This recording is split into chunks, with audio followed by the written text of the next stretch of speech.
గణేష్ రోగాల కాలం జనపైన మాట పారిశుద్ధ్య పనుల పెద్దపీట రీజనల్ వ్యాధుల నివారణకు ముఖ్యం. ఇది ఓకే కరెక్ట్.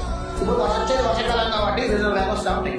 మొత్తానికి అయితే క్లీన్ అండ్ గ్రీన్ ఉండాలి. రాష్ట్రం మొత్తం జిల్లాలు క్లీన్ అండ్ గ్రీన్ ఉండాలి, మండలాలు ఉండాలి, గ్రామాలు ఉండాలి, మున్సిపాలిటీలు ఉండాలి, అన్ని ఉండాలి క్లీన్ అండ్ గ్రీన్.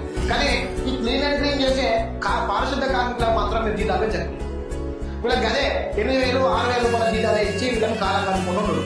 వీళ్ళకి ఇచ్చే జీతాలు కేవలం 3 నెలలకు ఒకసారో, 4 నెలలకు ఒకసారో, 6 నెలలకు ఒకసారో వీళ్ళకి ఇచ్చే 8,000 రూపాయల జీతాలు 6 నెలలకు ఒకసారి వీళ్ళు కొంత తెలవడుతున్నాయా. ఇప్పుడు ఈ పారిశుద్ధ్య కార్మికులలో ఎక్కువ మొత్తంలో ఓ రెడ్లో, ఓ వెలుమలో, ఓ బ్రాహ్మణులో ఉన్నారా? ఎందుకు లేదు మరి? ఎక్కువ ఈ మాదిరి ఎందుకుంటారు మరి? మీరు చేయొచ్చు కదా.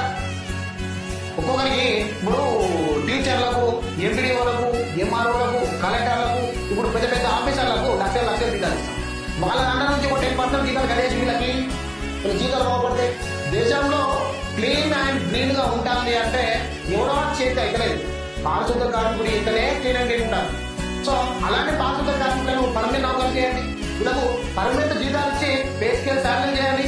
పే స్కేల్ శాలరీ చేస్తే వీళ్ళు కట్టవడం చేస్తారా? దేశంలో వీళ్ళు చేసిన కష్టం చూడడం చేస్తాడా?